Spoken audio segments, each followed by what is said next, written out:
감동적인 찬양 감사합니다. 찬양을 들으면서 어쩌면 저렇게 내 마음을 콕콕 집어서 잘 표현을 했을까, 참 아름다운 시구나 하는 생각이 들었습니다. 예수님께 이런 사랑 고백을 할 수 있다는 게 얼마나 큰 특권이요 은혜인가 그런 생각이 듭니다. 우리가 예수님께 그런 사랑 고백하는 예배 자리가 되기를 바라고요. 또 우리 서로를 향해서도 그런 고백하는 자리면 좋겠습니다. 우리 한번 서로 인사해볼까요? 당신이 있어서 참 좋습니다. 당신이 있어서 참 좋습니다. 오늘은 요한복음 8번째 말씀을 드리겠습니다. 오늘 말씀은 변화가 필요할 때 라는 제목입니다. 잠깐 기도하겠습니다.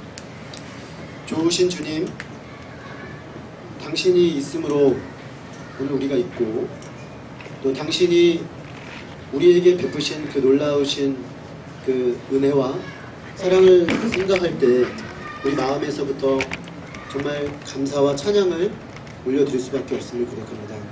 하나님, 이 아침에 저희들이 이렇게 주님 앞에 나와서 찬양하며 경배하며 예배할 수 있는 것이 얼마나 큰 은혜인지, 이렇게 풍성한 찬양과 또 사랑하는 공동체와 또 아름다운 주님 기억하며 예배할 수 있다는 것이 얼마나 큰 은혜인지 마음에 기뻐하며 감사하며 찬양을 올려드립니다.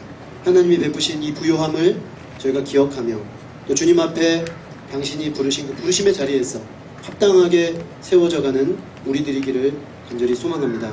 아버지 하나님, 이 시간에 귀한 생명의 말씀을 또한 나누기를 원합니다. 변화를 열망하지만 잘 변화되지 않는 우리 자신을 바라보며 다시 한번 주님 참된 변화의 길을 소망하며 이 말씀을 나누기 원합니다. 주의 성령으로 임재하시고 당신의 말씀이 우리의 심령 깊은 곳 그곳을 만지는 복된 시간 되게 도와주시옵소서. 예수 그리스도 이름으로 기도했습니다. 아멘. 놀토라는 말을 많이 들어보셨을 것입니다. 주 5일째 시행으로 인해서 토요일도 노는 날이 되어서 잘 놀 수 있게 돼서 놀토라고 많이 얘기합니다. 근데 놀토라는 말을 많이 들어보셨을 텐데 공토라는 말을 들어보셨습니까? 공토라는 말은 제가 어저께 신문에서 봤는데 공부하는 토요일의 줄임말입니다. 근데 우리가 생각할 때 놀토지 왜 공토인가 이렇게 생각할 수 있겠지만 요즘 30, 40대 직장인들 가운데 토요일에 이런저런 공부 모임이 유행이라고 합니다.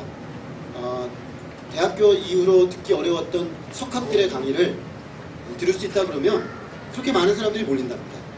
그래서 놀아야 되는 토요일인데 공부를 하려고 사람들이 이곳저곳의 그런 강연 자리에 특별히 30, 40대 직장인들이 많이 몰려들고 있다는 것입니다. 그 내용을 보니까 주로 지적 성장, 내적 충전, 자기 개발을 위한 주제들입니다. 우리는 저는 이거 보면서 이게 아마 우리 시대, 우리나라 지금 현재 30, 40대 어떤 직장인들의 마음의 깊은 욕구를 반영하는 것이 아닌가라는 생각을 하게 되었습니다. 변화와 성장을 향한 사람들의 열망이죠. 나는 변하고 싶다, 성장하고 싶다, 더 잘하고 싶다, 더 나은 존재가 되고 싶다, 이렇게 사람들은 말하지 않지만 외치고 있는 것 같습니다. 사람들은 변화의 필요성을 강하게 느끼고 있습니다. 왜 30, 40대일까? 그런 생각을 해봤습니다. 아마도 이제 사회 속으로 들어가서 가정도 이루고 직장에서도 이제 어느 정도 안정을 찾고 나름 어느 정도의 위치에 안정성을 가졌지만 여기서 어떤 또 다른 변화가 나에게 필요하지 않은가? 이런 열망이 가장 크게 일어나는 때가 또한 그때가 아닌가, 그런 생각을 해보았습니다. 우리는 기쁨과 활력, 생명력과 참 만족을 주는 삶을 다시금 살고 싶은 것입니다. 변화가 필요할 때, 그렇다면 우리는 어떻게 해야 합니까? 오늘 우리는 예수님의 첫 이적의 현장으로 가보려고 합니다. 이 이적이라는 단어는 기적이라는 단어와 좀 다릅니다. 기적은 영어로 미러클인데 이적은 miraculous sign입니다. 기적은 기적인데 기적 자체가 목적이 아니고 기적을 통해 어떤 사인, 의미를 던져주고자 한다는 것입니다. 기적 자체도 중요하지만 그 기적 자체에 담겨있는 메시지가 중요하다는 것이죠. 요한복음에는 7가지 이 중요한 이적이 나오는데 그 첫 번째 이적이 바로 요한복음 2장의 사건입니다. 이 사건은 예수님을 변화의 능력자로 소개하고 있습니다. 변화가 필요할 때 우리는 이 변화의 능력자 예수님을 만나야 합니다. 그렇다면 우리가 변화를 필요로 할 때 어떻게 하는지 오늘 본문에 기초해서 생각해 보겠습니다. 첫째로 문제의식을 가져야 됩니다. 예수님이 첫 제자를 부르신 지 3일째 되던 날에 갈릴리 가나라는 곳에 혼례가 있었습니다. 어저께 저희도 혼례가 있었죠. 사무엘을 보는데 와, 어찌 당당하던지 제가 지금까지 본 신랑 중에 제일 당당한 것 같아요. 저보다 어린 나이에 결혼했는데 저는 벌벌 떨었거든요. 그래서 얼마나 당당하게 탁 들어가는지 참 장가 보낼 때가 되었구나 이런 생각이 딱 들었습니다. 이 혼례에 가면 정말 세상에서 가장 멋지고 당당한 신랑을 보게 되죠. 또 그날은 가장 그녀의 인생에서 아름다운 신부를 보게 됩니다. 자, 가장 세상에서 당당한 신랑과 신부가 만나 새로운 가정을 이루는 일, 이 일은 이 세상에서 볼 수 있는 가장 행복하고 아름다운 일입니다. 인간의 일생을 가만히 놓고 봤을 때 어찌 보면 그때가 우리 인생의 절정이 아닐까 그런 생각을 해봅니다. 예수님의 어머니 마리아와 예수님의 제자들도 그 잔치 자리에 초청을 받아 가시게 되었습니다. 예수님은 이처럼 인생들이 기뻐하는 자리에 함께 기뻐하시는 분입니다. 꼭 어떤 사람들은 기독교를 오해하기를 인상을 잔뜩 쓰고 인생의 어떤 기쁨에 대해서는 멀리하고 마치 그 어떤 금욕적인 생활을 하는 것으로 기독교를 오해하는 경향이 있습니다. 그러나 놀랍게도 예수님이 첫 번째로 행하셨던 이적은 술을 만드는 이적이었습니다. 그리고 그 기적이 일어난 곳은 혼인잔치의 시기였습니다. 인생의 가장 기쁘고 즐거운 자리, 그 자리에 예수님은 함께 하셨습니다. 그런데 문제가 생겼습니다. 그 잔치 자리에 포도주가 떨어지게 된 것입니다. 포도주는 혼인잔치에 흥을 돋구고 사람들로 하여금 기쁨으로 신랑 신부를 축복하게 하는 중요한 도구입니다. 특별히 유대의 결혼식은 일주일 동안 계속되었는데 낮 시간 동안 일을 갔다가 저녁 시간에는 신랑 신부의 그 결혼을 축하하는 의미로 그들을 왕과 왕비처럼 멋지게 꾸며놓고 사람들이 와서 포도주를 마시며 축복하는 자리입니다. 그렇기 때문에 포도주가 떨어졌다는 것은 사람들에게 흥을 빼앗아가고 그 축복하는 분위기를 일거에 무너뜨릴 수 있는 잔치집의 위기라고 할 수가 있겠습니다. 인생에는 포도주처럼 기쁨을 주고 만족을 주는 것들이 많이 있습니다. 시험에 합격한다거나 또는 직장에 오랜 소망 가운데 취직을 한다거나 결혼을 한다거나 또 승진을 한다거나 출산을 한다거나 뭐 이런 일들은 우리 인생이 참 광야와 같지 않습니까? 살다 보면은 참 좋고 행복하고 기쁘고 감사하고 그런 일도 있지만 저렇게 눈물 나는 일도 있죠. 살다 보면 눈물 나는 일이 참 많습니다. 사실은 광야 같은 길을 이렇게 걸어갑니다. 그런데 그런 광야 같은 그 인생길에 오아시스 같이 이런 합격, 취직, 결혼, 출산 막 이런 일들이 일어나면 그래도 그 오아시스 샘에서 우리는 뭔가 기쁨을 느끼고 행복해 할 수밖에 없는 것이죠. 예수님은 이런 기쁨의 자리에 오셔서 우리와 함께 하시고 그 기쁨을 우리와 함께 나누기를 원하십니다. 그런데 문제는 이런 인생의 기쁨을 주는 포도주가 떨어질 때가 있다는 것입니다. 왜냐하면 이 땅에서의 기쁨의 원천은 그 한계가 있습니다. 그래서 때가 되면 포도주가 아무리 맛있어도 부어라 하다 보면 바닥을 드러낸 때가 오는 것입니다. 수년간 대학 입시를 준비해서 합격했을 때 그 기쁨은 하늘을 나는 것 같습니다. 우리 특별히 한국적인 상황에서는 인생을 결정하는 뭐 중대한 순간이기 때문에 막 사람들이 막 날아갈 듯이 기뻐합니다. 그런데 놀랍게도 그 기쁨이 사람에 따라 좀 유효기간이 다르긴 한데 저는 딱 한 달 가더라고요.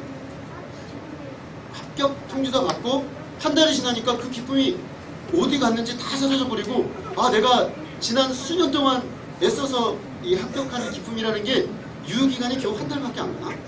이런 생각이 들면서 참 놀랬던 기억이 지금도 눈에 선합니다. 다른 건 또 어떨까요?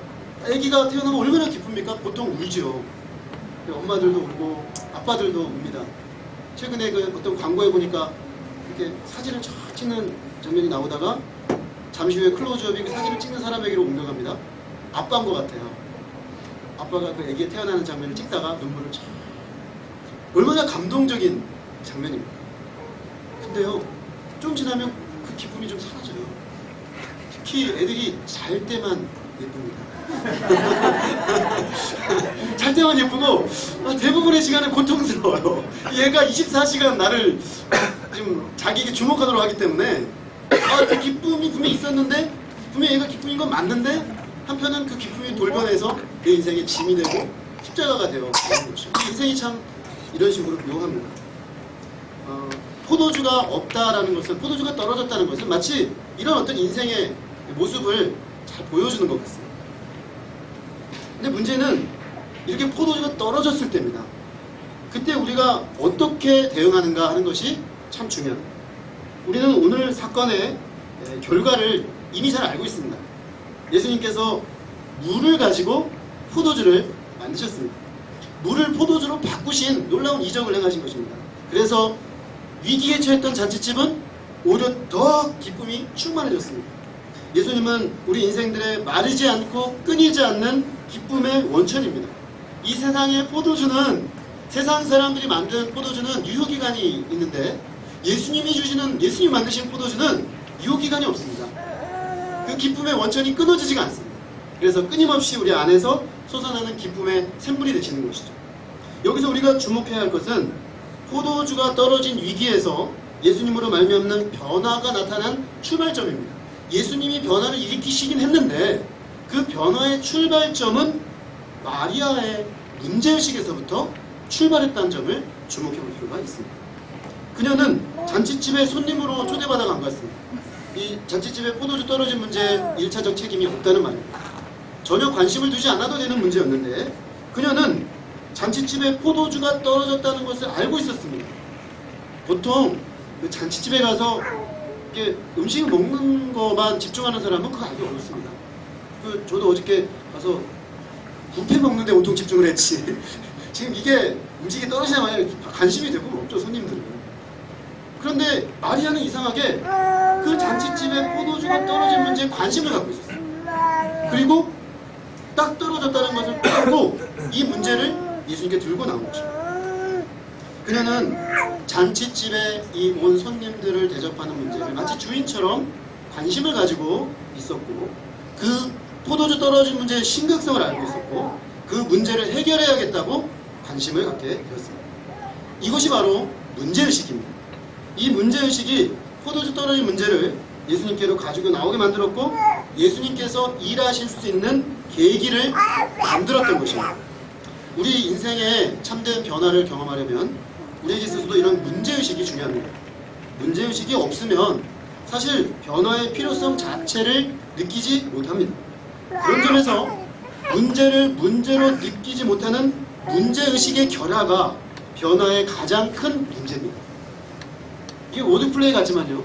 문제의식을 안 가지고 있는 사람들은 변화하려고 하지 않기 때문에 변화가 나타나지가 않습니다. 우리 삶에 있어서 변화가 필요한 자신의 부분에 대해서 이게 문제구나, 이게 지금 심각하구나 라고 문제의식을 갖기 시작하는 그 순간부터 변화가 시작되는 것입니다. 누가 세상을 바꾸는가 라는 책을 보면은 그 책에 한 사람이 소개되어 있습니다. 룬드스트룸이라는 여성인데요. 이 여자는 아마 캐나다에 살고 있는 여성이었던 것 같습니다. 그런데 이 여성이 왜 유명하냐면 지난 20년 동안에 캐나다의 퍼스트 네이션즈라는 인디언 원주민에 대한 인종 문제를 개선하는데 아주 혁혁한 공로를 세웠습니다. 그래서 여러 대학교에서 그녀의 공로를 인정해서 명예박사학위를 수여를 할 정도로 굉장히 인상적인 그런 삶을 살고 있는 여성입니다. 그런데 그녀가 이런 특별한 삶을 살고 있는 것이 뭔가 특별한 독서가라든가 지식인이라든가 사회운동가여서가 아니라는 것입니다. 그녀는 아주 평범한 패션 디자이너, 패션을 디자인해서 또 옷도 만들어서 파는 그런 여성이었습니다. 그런데 어떻게 그녀가 이런 사회 문제에 깊숙한 개입을 하고 캐나다 전역에 반향을 일으키는 사회운동을 일으킬 수 있었는가. 그래서 이 운동에 많은 사람들이 동참을 해서 적어도 그 인종에 대한 차별이 캐나다에서 거의 없어지다시피 할 정도로 강력한 변화를 일으켰습니다. 그런데 이 여인이 이런 삶을 살게 된 그 변화를 일으키게 된 출발점도 TV를 보다가 생긴 우연한 문제의식이었어요. 어느 날 애를 이렇게 우유를 먹이고 있었는데 시간이 이렇게 그냥 흘러가는 게 아까워서 TV를 켰다고 합니다. 근데 TV에서 원주민 출신, First Nations 원주민 출신 지휘자이자 작곡가인 존 킴벨이라는 사람이 나왔습니다. 이 존 킴벨이라는 사람이 원주민에도 불구하고 그 핸디캡을 극복해서 아주 탁월한 사람이라는 것을, 그리고 그의 연주를 이렇게 듣다가 이 룬드스트룸이라는 이 여인이 눈물이 주르륵 흘렀습니다. 왜냐하면 그녀는 그 퍼스트 네이션즈 인종들이 사는 그 지역 광산촌 출신이었기 때문에 17살 때의 그곳을 떠나서 아무 상관없이 그 사람들에 대한 아무 문제의식 없이 수많은 시간을 그는 살아왔습니다. 그런데 그 영상을 보는 순간 자기가 외면했던 그 사람들의 인종차별적 상황, 그리고 자신도 알게 모르게 동참했었던 그 인종차별적 상황에 대해서 문제의식을 갖게 됐습니다. 그리고 한 번도 자기의 문제로 받아들이지 않았던 그 문제를 자신의 문제로 받아들이게 됐습니다. 그리고 그 문제의식은 이제 그녀가 할 수 있는 작은 일에서부터 실천을 하기 시작한 것입니다. 자기가 잘하는 이 옷 만드는 일을 통해서 그들을 돕는 일을 시작했고, 그 원주민들을, 특히 여자분들을 모아서 옷감을 만들고 생산을 해서 그들이 경제적으로 자립할 수 있도록 했습니다. 이게 큰 반영을 일으켜서 수많은 사람들이 동참을 해서 그 종족에 대한 인식을 완전히 바꿔놓는 데까지 이뤘던 것입니다. 우리는 많은 경우 별 문제의식 없이 반복적인 습관을 따라서 살기가 쉽습니다. 그래서 그저 습관대로 살다 보니까 오늘이 어제하고 똑같고 내일은 또 오늘하고 똑같아집니다. 그런데 그런 삶에서는 반드시 우리 인생에는 갑자기 포도주가 떨어지는 문제가 닥쳐오는데 그때에 아무런 준비가 되어 있지 않기 때문에 당황하고 맙니다.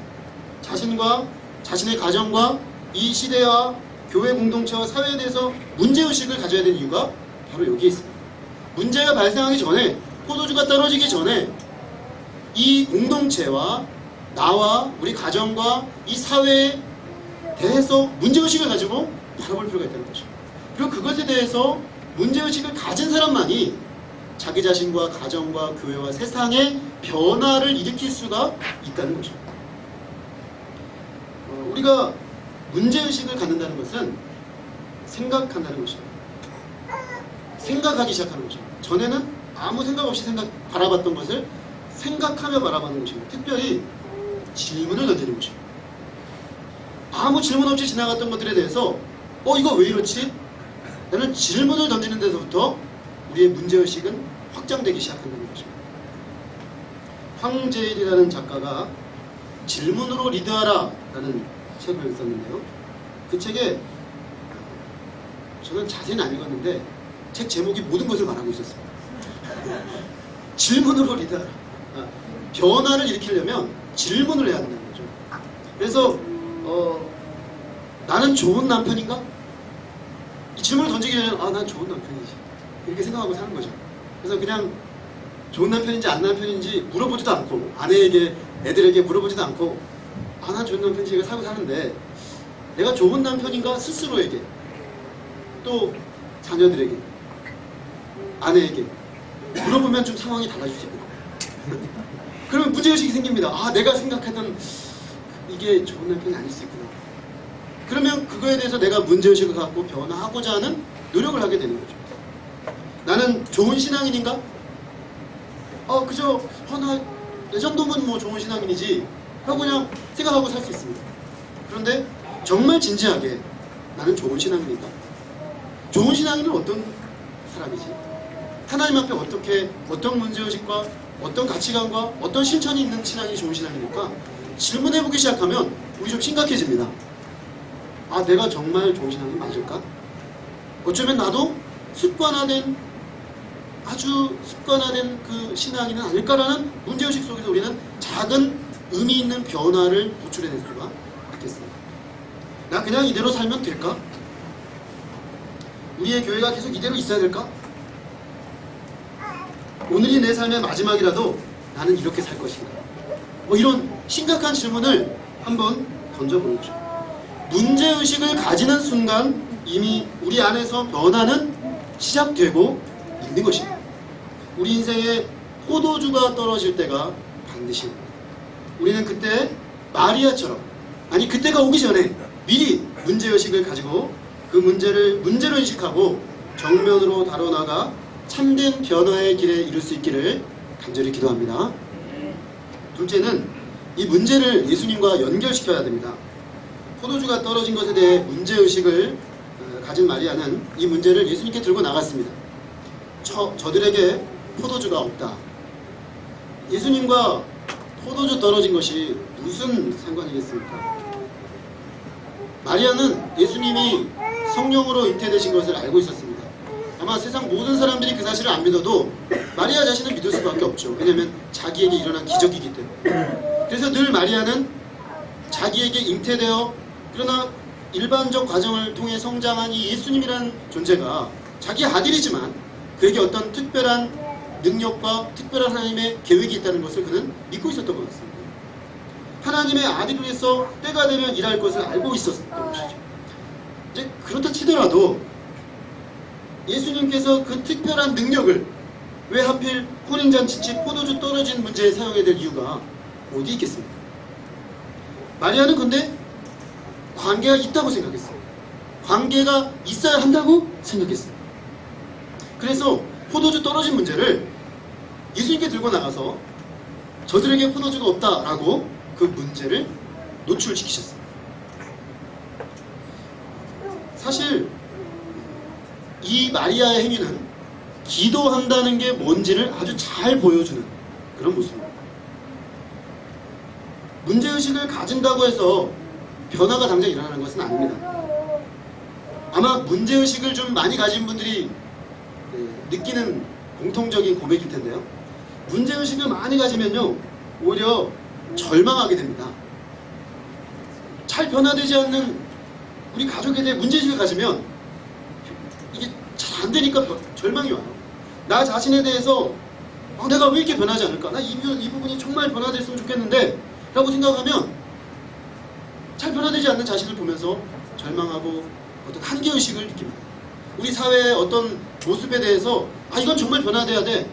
우리 교회의 어떤 모습에서 이건 정말 변화돼야 돼 라고 생각을 하고 문제의식을 가지면 가질수록 더 깊은 절망감과 한계에 직면하게 되는 것입니다.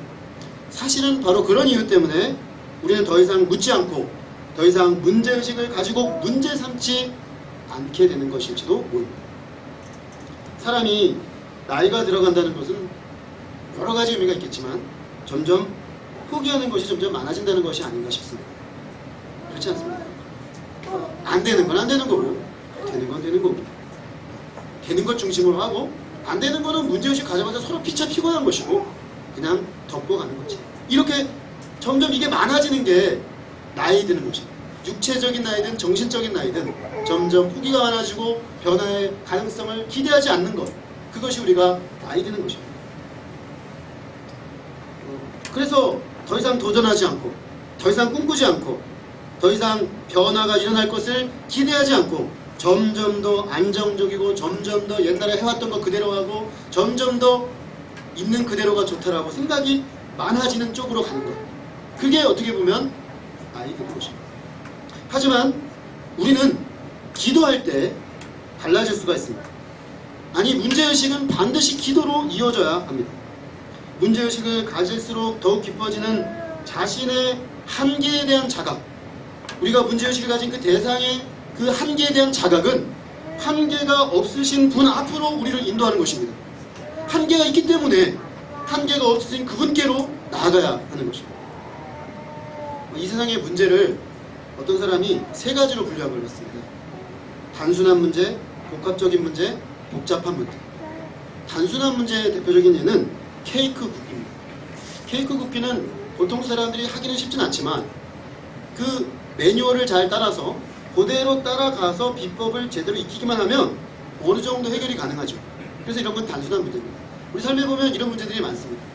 그래서 원리와 매뉴얼을 따라 쭉쭉쭉쭉 하면 딱딱딱딱 되나. 비교적 쉽게 처리할 수 있는 문제. 두 번째, 복합적인 문제는 달에 로켓을 보내는 겁니다. 이거는 그렇게 단순하지가 않습니다. 여기에는 매우 다양한 요인들이 복합적으로 작용을 해서 함께 풀어가야 됩니다. 이걸 풀기 위해서는 여러 가지 엄밀한 계획안과 이론에 따라 다양한 영역에 있는 사람들이 높은 수준의 전문성과 훈련을 받아서 해결하는 문제입니다. 그러니까 복합적인 문제도 어렵지만 잘 훈련된 전문가들의 많은 연합이 있으면 해결이 가능합니다. 이 마지막 가장 어려운 게 바로 이 복잡한 문제입니다. 복잡한 문제의 대표로 예로 든 것이 아이 키우기. 이 아이 키우기는 매뉴얼을 따르면 얼추 됩니다.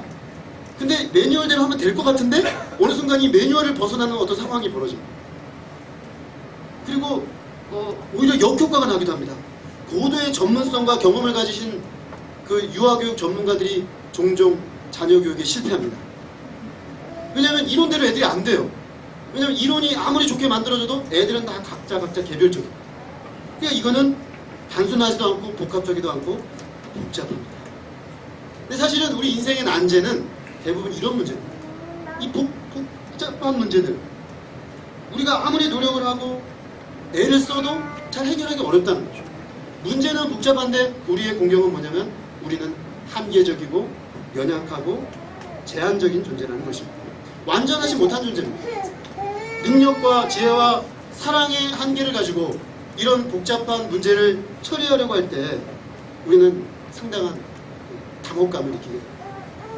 저는 순식간에 새 아이의 아빠가 됩니다. 정신을 차려보니까 새 아이의 아빠가 딱 되어 있었습니다. 근데 어느 날 문득 애들을 대하는 저의 태도나 아내를 대하는 저의 태도나 가정생활하는 저의 태도를 볼 때 내가 아버지가 된다는 것이 뭔지를 잘 모르고 결혼을 했고 애를 낳았고 낳다 보니까 셋까지 태어났다는 걸 알게 됐어요. 그런데 이제 몰랐으니까 준비가 안 돼 있죠. 이 상황을 감당할 수 있는 내면과 인격과 사람으로 내가 변화돼야지만 이걸 감당할 수 있는데 저는 그대로였습니다. 어느 상태로 그대로냐면 혼자 사는 게 편한 하숙생 스피릿을 가진 사람으로서의 모습 그대로죠. 그래서 집에 들어가서 하숙생이기 때문에 밥 먹고 자고 나오는 거죠. 늘 그렇게 살았기 때문에 변화되지 않는 그 모습 그대로 가정생활을 하니까 아내와 우리 아이들이 얼마나 고통을 받았겠습니까? 근데 이제 문제는 이게 변화를 해야 되겠는데 잘 변화가 안 됩니다. 금방금방 돌아갑니다. 금방금방 원위치 돼버리고 금방금방 옛날 모습으로 되돌아가 버리니까 이 문제가 가다가 터지고 가다가 터지고 가다가 터지고. 저는 저 자신에게 사실 그런 모습 때문에 참 오랫동안 실망하고 절망할 때가 많았어요. 그런데 지금도 변화의 과정 중에 있다고 말해야 될 것 같습니다. 완성체는 아닙니다. 그런데 조금씩 변화해 가고 있는 과정에 들어선 결정적인 요인은 첫 번째가 내가 정말 문제가 있구나. 나 정말 문제 있는 남편이고 정말 문제 있는 아빠구나. 이걸 받아들이면서부터 시작됐어요. 그러니까 고쳐야겠는데 바꿔야겠는데 어디서부터 시작해야 되는가. 근데 해보니까 잘 안 돼요. 몸에 익어버렸고 습관이 되어버렸고 그냥 사실은 이론화되어 있어요. 자기를 방어하는 논리가 견고하게 만들어져 있어요. 그러니까 얼마나 견고한지 절대 안 변하겠더라고요. 그래서 결국 그때 깨닫게 되었습니다. 이건 내 힘으로는 안 되겠구나. 하나님 앞에 가서 하나님 저는 안 되겠습니다. 제가 20년 넘게 30년 넘게 형성된 제 습관이 하루아침에 바꾼다면 저로서는 불가능합니다. 제가 근데 변해야 되겠으니 저를 좀 어떻게 좀 해주십시오. 기도를 할 수밖에 없었어요. 참 우리가 얼핏 생각해 볼 때는 좋은 아빠가 되고 좋은 남편이 되는 것이 예수님께 가서 기도하는 건 뭔 상관일까? 우리가 그냥 생각하면 그런 생각이 들 수 있어요. 그러나 사실은 내가 문제가 있다는 사실을 알고 주님 앞에 엎드리는 그 순간부터 진정한 변화가 시작됩니다. 왜냐하면 변화의 주체는 우리가 아니고 하나님이시기 때문에, 변화의 주체자이신 그분께 내 문제를 내어드릴 때 그분이 나의 인격과 나의 내면과 나의 삶에 개입하시기 시작하시고 나의 지정의 전체를 만지셔서 마음에서부터 변화가 일어나도록 역사해 가시기 됩니다.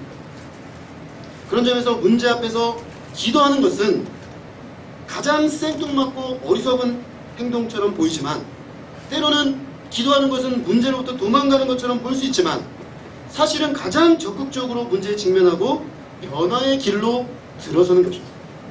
기도는 우리의 한계를 인정하고 우리 앞에 당면한 문제를 능력과 사랑과 지혜가 끝이 없으신 예수님과 연결시키는 것입니다.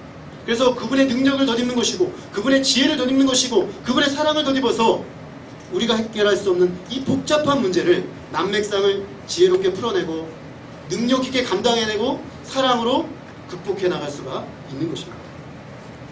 그런 점에서 우리가 우리의 문제를 문제로 인식하는 데서 그치지 않고 그 문제를 들고 우리 주님께로 기도로 나아갈 수 있기를 간절히 기도합니다. 자, 그런데 이 마리아의 기도의 요청에 대한 예수님의 반응이 조금 이상합니다. 여자여, 나와 무슨 상관이 있나이까? 내 때가 아직 이르지 아니하였나이다.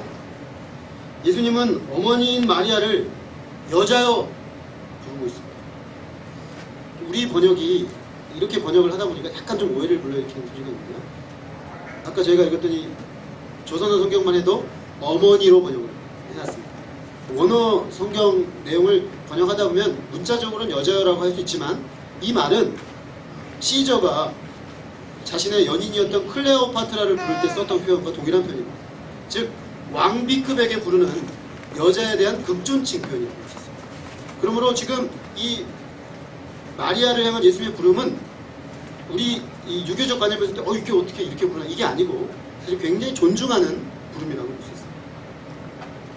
어쨌든 예수님은 지금 포도주 떨어진 이 문제와 예수님 당신이 무슨 상관이 있느냐고 말씀하십니다. 그러면서 약간은 알쏭달쏭한 말씀을 하십니다. 내 때가 아직 이르지 아니하였나이다. 이 말씀은 지금은 때가 아니므로 일하지 않겠다라는 의미이기도 하지만, 한편으로는 때가 되면 일할 수도 있다라는 뉘앙스를 가지고 있습니다. 그러므로 현재적으로 지금 이 문제에 개입하는 것은 거절하는 것이기도 하지만, 이 문제에 개입할 가능성을 열어놓은 것이기도 한 말씀입니다. 중요한 것은 때가 이르러야 한다는 것입니다. 특별히 우리는 복음서에서, 요한복음에서 예수님이 언제나 때를 강조하시는 것을 봅니다. 때가 되었다, 때가 안 됐다, 이 말을 계속 하십니다. 예수님은 자기의 생각과 자기의 계획과 자기의 방향을 따라 일하지 아니하시고 하나님의 때, 카이로스적 하나님의 시간표를 따라서 일하셨습니다. 근데 지금 예수님 현재적으로 봤을 때 이 지금 때는 일할 때가 아니라는 것입니다. 여기서 우리는 예수님이 마리아의 기도에 대한 그 반응에 대해 생각해 볼 수가 있습니다.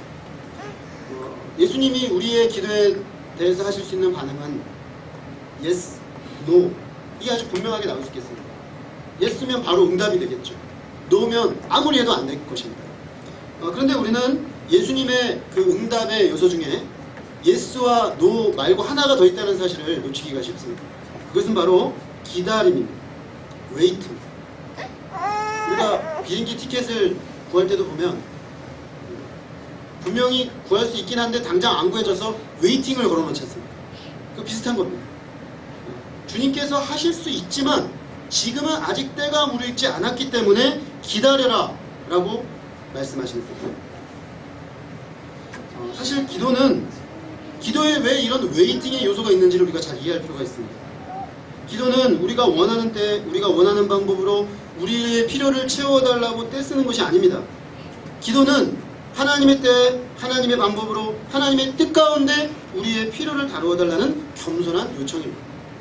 우리의 필요는 분명히 아래는 것입니다. 그런데 거기에 문맥이 있습니다. 하나님의 때, 하나님의 방법으로 하나님의 영광이 드러날 때, 그때 우리의 필요를 다뤄주십시오 라는 고백, 그것이 기도입니다. 그런데 우리가 기도하면서 기다려야 하는데, 기도에는 이 기다림의 요소가 있는데 그 기다림은 적극적인 기다림이어야 합니다. 다 손 놓고 아 그래요? 기다리라고요? 뭐 하실 수 있으면 한번 해보십시오, 이런 태도로 기다리는 것이 아닙니다. 마리아는 예수님의 말씀을 기다림의 메시지로 이해했습니다. 거절로 이해하지 않고 기다림의 메시지로 이해하고 매우 적극적인 기다림의 모습을 택했습니다. 그녀는 예수님의 말씀을 듣자마자 거절당한 것으로 인해 마음이 상하기보다는 하인들을 불러서 너에게 무슨 말씀을 하든지 그대로 하라 당부했습니다.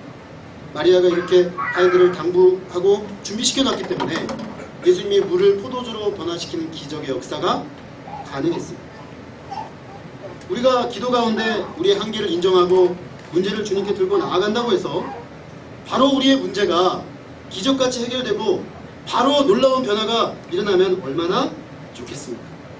사실 하나님께서 이 땅에 이루시는 변화의 역사들을 보면 대부분 점진적입니다. 우리가 그 부분을 많이 놓칩니다.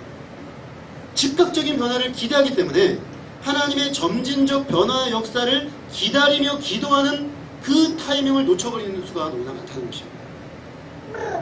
사실은 주님은 우리의 기도를 들으십니다. 우리의 기도를 반드시 들으십니다. 우리의 신음소리를 반드시 들으십니다. 우리의 고통의 소리를 반드시 들으십니다.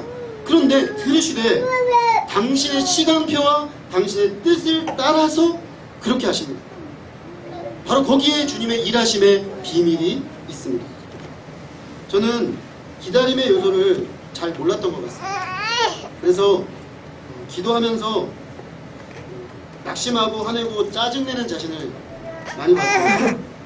어떤 문제를 끌어안고 막 간절히 기도를 하고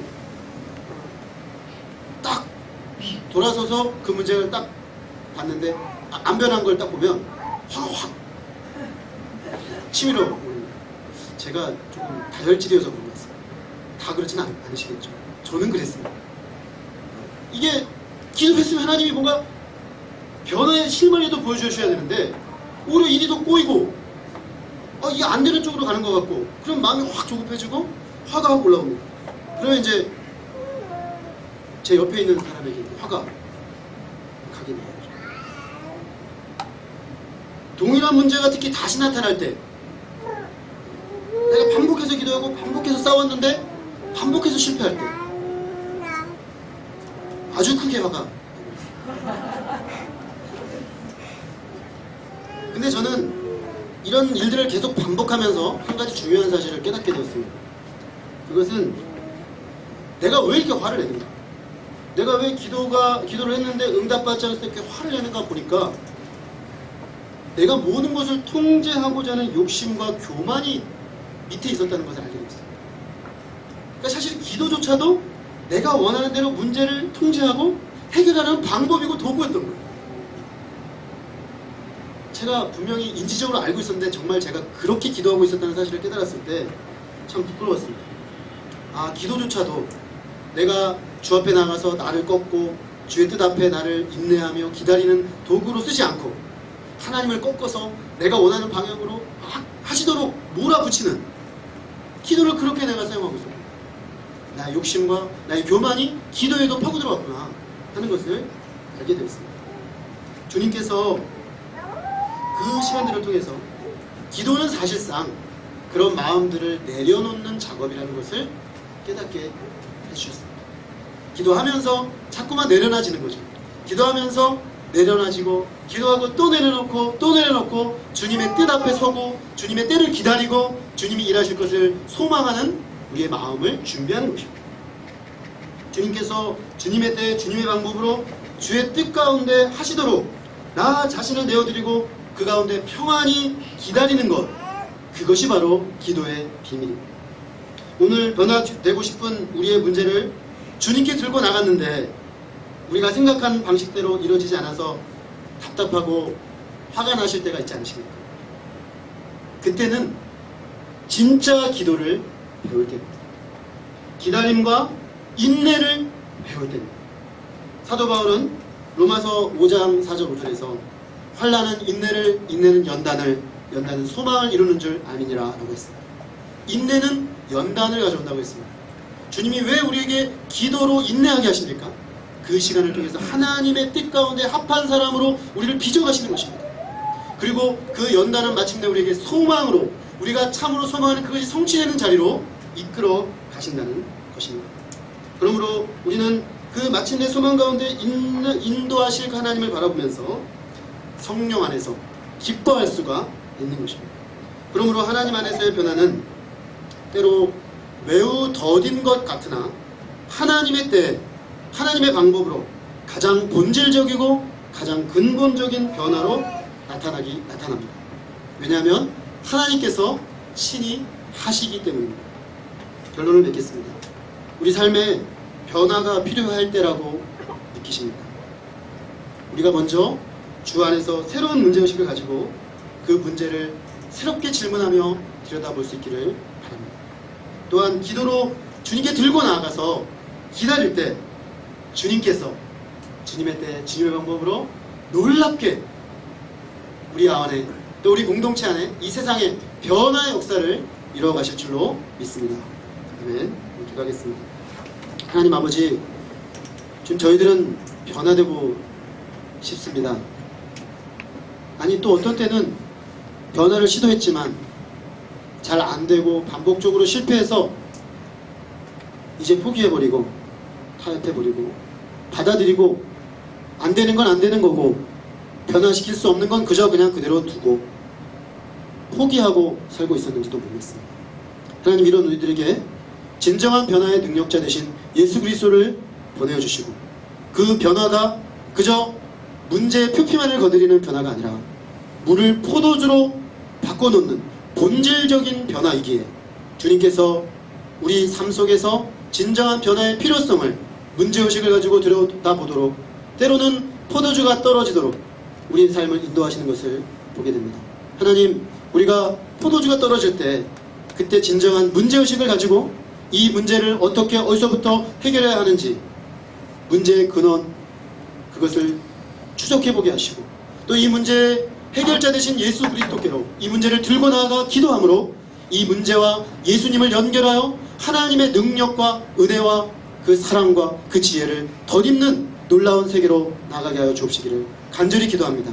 아버지 하나님, 우리의 변화가 때로는 더디고 때로는 우리의 기도가 응답이 이루어지지 않는 것처럼 보일 때에도 지금 우리가 절망과 낙심에 처하지 않고 끝까지 소망 중에 인내하며 기다릴 수 있는 것은 주님께서 그 인내와 기다림의 시간을 통해서 마침내 하나님의 때 하나님의 방법으로 당신의 뜻을 친히 우리 가운데 이루실 것을 믿기에 우리가 끝까지 인내하며 적극적인 기다림으로 기도할 수 있음을 믿고 감사합니다. 하나님 아버지, 오늘 우리가 정말 변화되기 원하는 이 우리의 문제를 주님 앞에 들고 나옵니다. 다시금 기도로 들고 나옵니다. 주님 앞에 인내로 주께서 마침내 변화시킬 그때까지 포기치 않고 들고 나아갑니다. 주께서 오셔서 우리 한 사람 한 사람 다스려 주시고 당신이 친히 하시는 그 일을 보기까지 믿음으로 나아가는 우리가 되게 하여 주시옵기를 간절히 기도합니다. 주님, 그래서 먼저 우리 안에 그런 변화가 일어나게 하시고 그 변화가 우리의 가정에, 우리의 교회에, 이 사회의 거대한 물결로 나타나기까지 우리가 품고 기도하는 변화의 사람들, 변화의 능력자들 될 수 있도록 축복해 주시기를 간절히 기도합니다. 이 귀한 말씀을 주셔서 변화의 자리로 나아가도록 하시는 주님께 감사와 찬송을 드리며 조금 오직 예수 그리스도 이름으로 기도했습니다. 아멘.